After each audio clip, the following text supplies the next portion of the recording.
మన దేశంలో ఇటీవల సైబర్ నేరాలు ఏ మేరకు పెరిగిపోతున్నాయో ప్రత్యేకంగా చెప్పనక్కర్లేదు. టెక్నాలజీ పెరిగిపోవడంతో సైబర్ క్రైమ్స్ సైతం విచ్చలవిడిగా పెరిగిపోయాయి. కొందరు ఈజీ మనీకి అలవాటు పడి డబ్బును పోగొట్టుకుంటే, మరికొంతమంది ట్రేడింగ్ పేరు చెప్పి డబ్బులు పోగొట్టుకుంటున్నారు.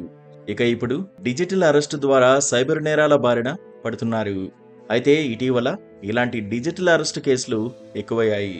దీంతో సిబిఐ, పోలీసులు, కస్టమ్స్ విభాగం, ఈడీ లేదా జడ్జిలు వీడియో కాల్ ద్వారా ఎవరిని అరెస్టు చేయరని భారత సైబర్ క్రైమ్ కోఆర్డినేషన్ సెంటర్ స్పష్టం చేసింది.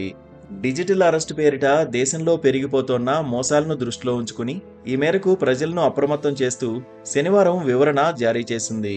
డిజిటల్ అరెస్ట్ అనేది మోసం అని తెలిపింది.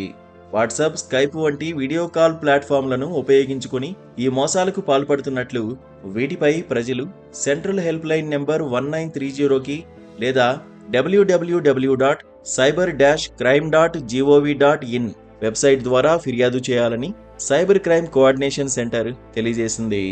మోసగాళ్లు బాధితులకు ఎస్ఎంఎస్ పంపడం లేదా వీడియో కాల్ చేయడం ద్వారా తాము ఫలానా ప్రభుత్వ ఏజెన్సీ అధికారులమని నమ్మిస్తున్నారు. తర్వాత ఆ వ్యక్తి లేదా అతని కుటుంబ సభ్యులను డ్రగ్స్ లేదా మనీ లాండరింగ్ వంటి నేరాల్లో పట్టుకున్నట్లు చెప్పి డిజిటల్ అరెస్టు చేస్తున్నట్లు చెబుతున్నారు. ఈ సమస్య నుంచి బయటపడాలంటే ఆన్లైన్లో డబ్బు పంపించమని కోరుతున్నారు. ఇటీవల డిజిటల్ అరెస్ట్ కేసులు ఎక్కువవుతూ వస్తున్నాయి. ఇటీవలే నేషనల్ బిల్డింగ్స్ కన్స్ట్రక్షన్ కార్పొరేషన్కు చెందిన ఓ సీనియర్ అధికారి డిజిటల్ అరెస్ట్ స్కామ్లో 55 లక్షల రూపాయలు పోగొట్టుకున్నాడు. ఈ కేసులో 3 నిందితులను పోలీసులు అరెస్ట్ చేశారు.